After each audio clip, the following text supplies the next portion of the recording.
Pernahkah kamu bertanya-tanya, kenapa sih wanita yang sedang haid tidak boleh salat dan puasa? Apakah ini semacam diskriminasi dari Allah? Atau jangan-jangan ini adalah bentuk cinta yang luar biasa? Tunggu dulu, sebelum kamu berpikiran negatif, coba kita lihat dari sudut pandang yang berbeda. Bayangkan, saat haid, tubuh perempuan mengalami perubahan hormonal yang signifikan. Seringkali seorang wanita merasa lemas, kram perut yang menyiksa, pusing, suasana hati yang naik turun seperti roller coaster, dan bahkan nyeri di seluruh badan. Kondisi ini bukan sekadar agak enggak enak badan, tapi bisa sangat menguras energi, baik secara fisik maupun emosional. Sekarang, mari kita bicara tentang salat. Salat bukan hanya gerakan fisik, tapi sebuah koneksi spiritual yang mendalam. Ia menuntut kekhusyukan, konsentrasi, dan ketenangan. Coba bayangkan, bagaimana kita bisa khusyuk sepenuhnya kalau perut melilit hebat atau kepala terasa berat? Pasti sulit kan? Fokus kita akan terpecah antara menahan sakit dan mencoba terhubung dengan Allah. Begitu juga dengan puasa. Puasa menuntut kita menahan lapar dan dahaga dari fajar hingga senja. Bagi tubuh yang sedang fit saja ini sudah menjadi tantangan.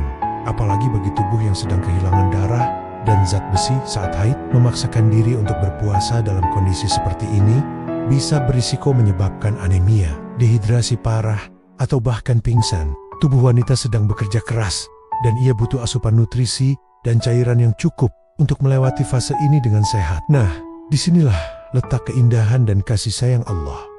Ketika Allah melarang wanita salat dan puasa saat haid, itu bukan untuk menghukum atau menjauhkan kita darinya.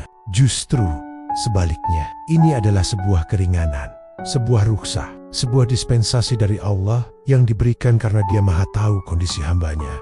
Allah seakan berkata, "Wahai hambaku yang perempuan, aku tahu kamu sedang tidak baik-baik saja. Istirahatlah, pulihkan tubuhmu. Aku tidak membebanimu dengan ibadah yang akan menyulitkanmu saat ini."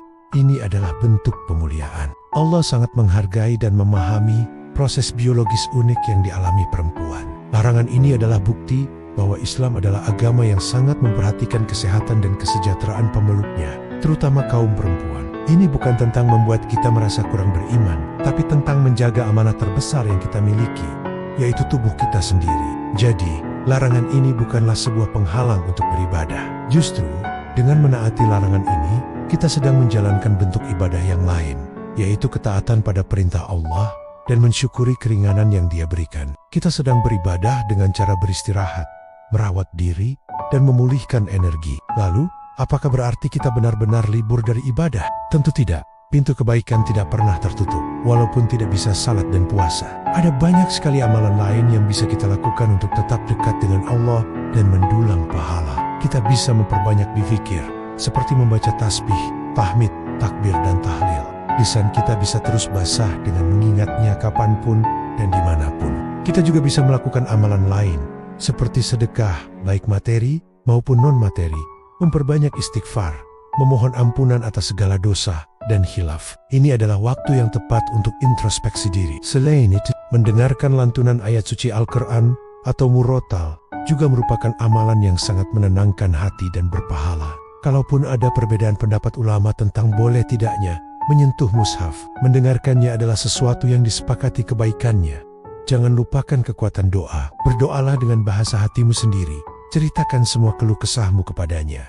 Allah Maha mendengar. Bersedekah juga merupakan pintu pahala yang luar biasa. Tidak harus dengan uang. Senyuman kepada orang lain, membantu orang tua, atau berbagi makanan dengan tetangga, itu semua adalah sedekah.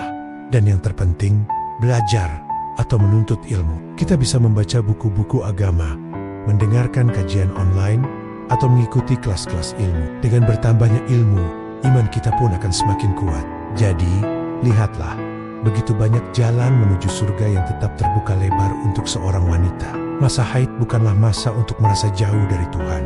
Sebaliknya, ini adalah momen untuk merasakan kasih sayangnya dalam bentuk yang berbeda. Ini adalah pengingat bahwa ibadah itu luas, tidak hanya terbatas pada salat dan puasa.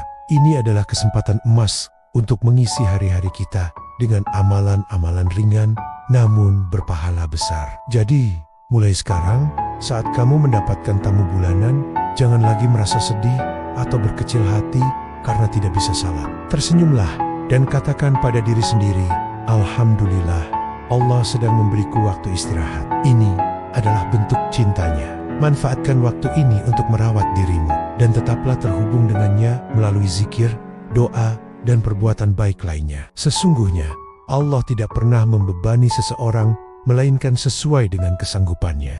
Dan dispensasi saat haid adalah bukti nyata dari rahmatnya yang tak terhingga. Terima kasih sudah menonton. Semoga video ini memberikan pencerahan dan membuat kita semakin mencintai agama kita yang indah ini. Jangan lupa like, komen, dan subscribe ya, agar kita bisa terus belajar bersama. Sampai jumpa di video selanjutnya.